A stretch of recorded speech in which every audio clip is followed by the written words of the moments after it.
بسم اللہ الرحمن الرحیم۔ صرف 5 منٹ کی تعلیم قرآن و حدیث کی روشنی میں۔ اسلامی تاریخ۔ طائف میں اسلام کی دعوت۔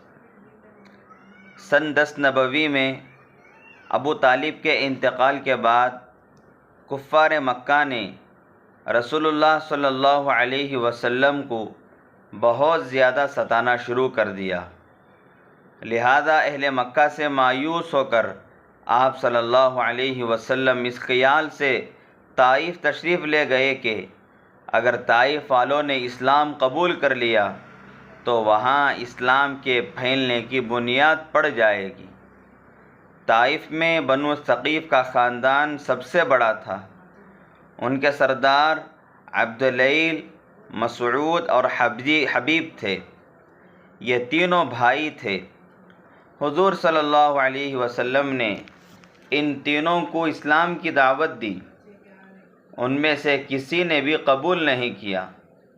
پھر آپ صلی اللہ علیہ وسلم نے عام لوگوں کو اسلام کی دعوت دی، مگر کسی نے آپ صلی اللہ علیہ وسلم کی دعوت کو قبول نہ کیا اور کہا کہ فوراً ہمارے شہر سے نکل جاؤ۔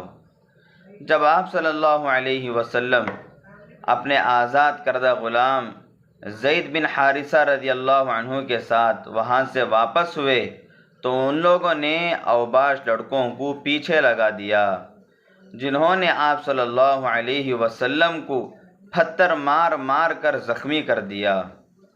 کسی طرح بچ کر حضور صلی اللہ علیہ وسلم ایک انگور کے باغ میں تشریف لے گئے۔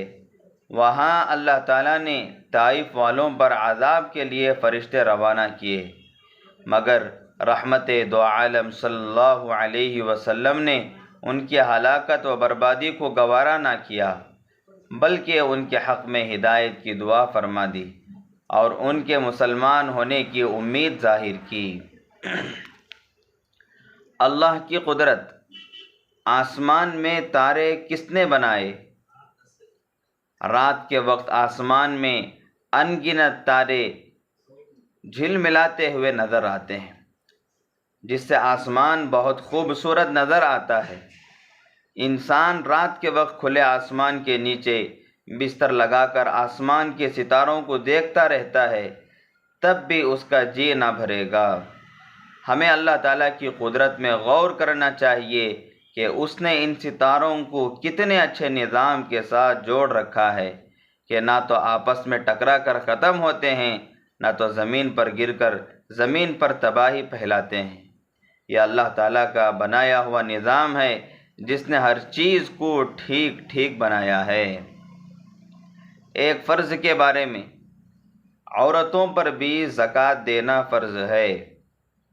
قرآن میں اللہ تعالیٰ فرماتا ہے، تم عورتیں نماز کی پابند رہو اور زکوٰۃ ادا کرتی رہو اور اللہ اور اس کے رسول کی فرما برداری کرتی رہو۔ فائدہ: اگر عورتوں کے پاس نصاب کے برابر ضرورت سے زائد مال ہو یا سونا یا چاندی ہو اور اس پر سال گزر جائے تو اس میں سے زکوٰۃ نکالنا فرض ہے۔ ایک سنت کے بارے میں، بیت الخلاء جانے کا سنت طریقہ: سر ڈھانک کر جانا، جوتا یا چپل وغیرہ پہن کر جانا، دعا پڑھ کر اندر جانا، پہلے بایاں پاؤں اندر رکھنا، قبلے کی طرف نہ رخ کرنا اور نہ پیٹ کرنا، بالکل بات چیت نہ کرنا، کھڑے ہو کر پیشاب نہ کرنا، بائیں ہاتھ سے استنجا کرنا، استنجا کے بعد مٹی سے یا صابن وغیرہ سے اچھی طرح ہاتھ دھونا، دائیں پاؤں سے باہر آنا، باہر آنے کے بعد دعا پڑھنا۔ ایک اہم عمل کی فضیلت: حج اور عمرے کی نیت سے نکلنا۔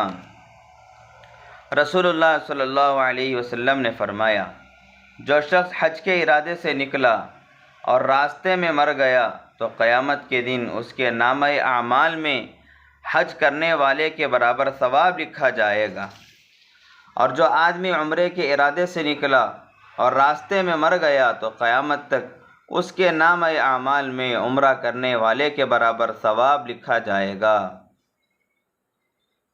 ایک گناہ کے بارے میں 3 قسم کے لوگوں کا انجام۔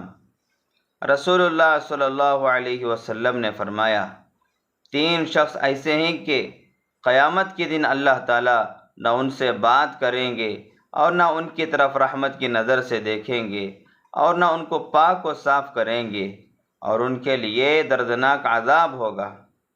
حضرت ابو ذر رضی اللہ عنہ فرماتے ہیں کہ میں نے پوچھا کہ اللہ کے رسول وہ کون لوگ ہیں؟ تو آپ صلی اللہ علیہ وسلم نے 3 مرتبہ یہی بات کہی۔ پھر میں نے پوچھا اللہ کے رسول وہ کون لوگ ہیں؟ تو آپ صلی اللہ علیہ وسلم نے فرمایا، ایک ٹخنے سے نیچے کپڑے لٹکانے والا، دوسرا احسان جتلانے والا، تیسرا جھوٹی قسم کھا کر اپنا سامان بیچنے والا۔ دنیا کے بارے میں گناہ گاروں کو نعمت دینے کا مقصد۔ رسول اللہ صلی اللہ علیہ وسلم نے فرمایا، جب تو یہ دیکھے کہ اگر اللہ تعالیٰ کسی گناہ گار کو اس کے گناہوں کے باوجود دنیا کی چیزیں دے رہا ہے تو یہ اللہ کی طرف سے ڈھیل ہے۔ آخرت کے بارے میں قیامت کا ہولناک منظر۔ قرآن میں اللہ تعالیٰ فرماتا ہے، جب کانوں کے پردے پھاڑ دینے والا شور برپا ہوگا تو اس دن آدمی اپنے بھائی سے، اپنی ماں اور باپ سے، اپنی بیوی اور بیٹوں سے بھاگے گا۔ اس دن ہر شخص کی ایسی حالت ہوگی جو اس کو ہر ایک سے بے خبر کر دے گی۔ طب نبوی سے علاج۔ تربوز کے فوائد۔ رسول اللہ صلی اللہ علیہ وسلم تربوز کو تر کھجور کے ساتھ کھاتے اور فرماتے کہ ہم اس کھجور کی گرمی کو تربوز کی ٹھنڈک کے ذریعے اور تربوز کی ٹھنڈک کو کھجور کی گرمی کے ذریعے ختم کرتے ہیں۔ فائدہ۔ تربوز گرمی کی شدت کو کم کرتا ہے اور گرمی کی وجہ سے ہونے والے سر درد میں بے حد مفید ہے۔ قرآن کی نصیحت۔ قرآن میں اللہ تعالیٰ فرماتا ہے، اے آدم کے اولاد، تم ہر مسجد میں حاضری کے وقت اچھا لباس پہن لیا کرو، کھاؤ پیو اور فضول خرچی مت کیا کرو، بے شک اللہ تعالیٰ فضول خرچی کرنے والوں کو پسند نہیں کرتا۔ دعا فرمائیں کہ اللہ تعالیٰ ہم تمام کو بھی سنی ہوئی باتوں پر عمل کی توفیق عطا فرمائے۔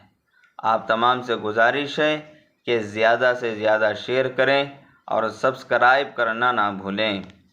السلام علیکم ورحمۃ اللہ۔